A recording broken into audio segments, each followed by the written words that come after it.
جان رکھو کہ دنیا کی زندگی محض کھیل اور تماشا اور زینت و آرائش اور تمہارے آپس میں فخر و ستائش اور مال و اولاد کی ایک دوسرے سے زیادہ طلب و خواہش ہے۔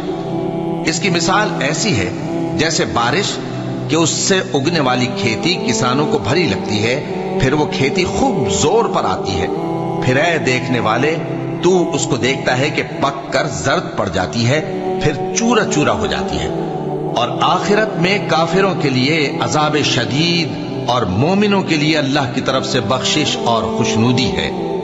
اور دنیا کی زندگی تو دھوکے کا سامان ہے۔ بندو اپنے پروردگار کی بخشش کی طرف اور جنت کی طرف لپکو جس کا عرض آسمان اور زمین کے عرض کا سا ہے، اور وہ ان لوگوں کے لیے تیار کی گئی ہے جو اللہ پر اور اس کے پیغمبروں پر ایمان لائے ہیں۔